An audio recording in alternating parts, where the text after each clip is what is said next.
Welcome everybody to the Latin Nerds Network. My name is Jose and this is my review for I Know What You Did Last Summer.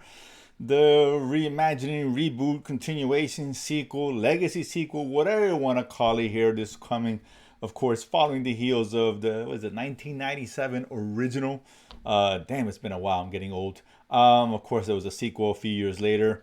This one here, like yeah, a lot of these, some of these, like Scream, for example, bringing back those legacy characters we know from this series and continuing to kind of feature them in these movies too. Let's be honest, just trying to get that nostalgia bug into those who were fans of the original. If you're old enough to remember seeing those and kind of bringing them back into the theater because hey, look, here we got in this case, Freddie Prinze Jr. is back, and we got Jennifer Love Hewitt is back. So come out and join us.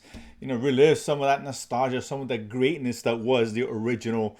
I Know What You Did Last Summer, and I'll rephrase greatness. It's a bit excessive. The mediocrity that was I Know What You Did Last Summer, and even below mediocrity, I Still Know What You Did Last Summer with I think it was Brandy that joined that cast, if I'm not mistaken. Listen, I'll give this a chance because something like with Bloodlines, Final Destination, I kind of thought really brought that franchise back and gave us one of the better versions of that film, despite it being 10, 15 years since the last one. I figured maybe we get something like this, right? Maybe they can kind of generate some magic out of a kind of an old IP, a known IP, but not. I don't think it's something that people hold fondly anyway. At least not for me, from what I remember. Listen, overall, whatever. It's fine. It's not dog shit. It's not good either. I mean, this is your classic, very tropey, slasher film. And if you're familiar with the original, I don't think you need to be, but I think it helps to be because there's a lot of callbacks to the original film. Even the storyline is very similar. We have, in this case, a group of kids, who went high school together, friends and all that. One of them's getting married, a few years out of college, and they all meet up for the bride and the groom's engagement party. And it's July 4th, of course, as it was in the original. And they go out to see, go special place, have to drive out, to see the fireworks.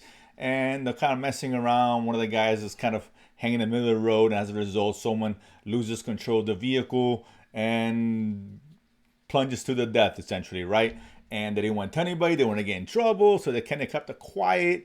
And now here it is a year later. And now someone's out to get revenge, of course, dressed just like the original killer was with the fishing outfit and the fish hook and all that stuff.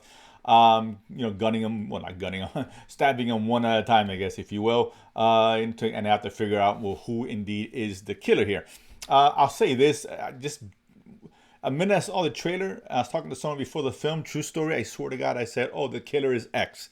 And I was right. And this is how bad this movie is in that sense of kind of keeping that sense of mystery. It's pretty obvious who the killer would be here, but I'll leave that. I don't want to spoil anything, so I'll leave that at B. But listen, it is what it is. The kills were okay. There was really one kind of good graphic kill. Listen, if you go see a slasher film, the least you could do is give us a good graphic death, man. At least give us that.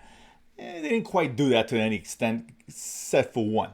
Some decent jump scares here and there, relies solely on that. The mood is fine. The kids are okay. You kind of want to cover them to die.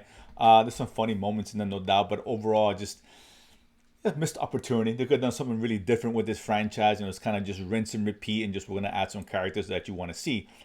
And with that said, there is another cameo in here which I won't spoil. I hope it's not out there. Which at first I was like, oh, that's kind of cool. I didn't expect that. I don't think anyone would expect this particular cameo.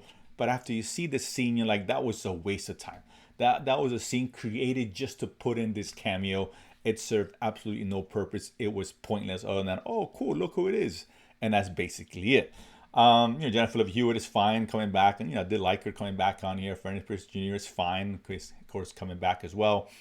But ultimately, it's kind of just falls flat. It's just kind of flat, There's an after credit scene, which is another, which I found was interesting and kind of funny because it's a nod to, of course, the original films and obviously setting up what potentially could be a sequel to this. I don't know, depends on what it does in the box office, I guess. But ultimately, it just doesn't do enough. The jump scares are mediocre.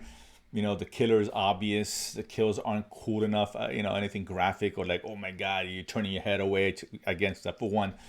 And at the end of the day, it really doesn't offer much but just status quo in terms of slasher films. We've seen this 1,000 times. You'll see it probably 1,000 more. Again, not the worst thing I've seen. If you're desperate to see it, if you're a huge fan of the franchise, go for it. But ultimately, I say kind of stay away. It's just not really worth your time, honestly. You can watch it at home. If you watch it at home when it comes out, sure, why not? But again, I think it's movies better off for those who are actually familiar with the original. Other than that, I don't know. Stay away. There's other stuff to watch in the theaters. That said, if you do watch it, if you enjoyed it, maybe I'm crazy, maybe it's just me, fair enough. Comment below, let me know what you guys think. And of course, if you haven't done so already, subscribe below and feed money to go to the movies and talk about it afterwards. See you guys next time.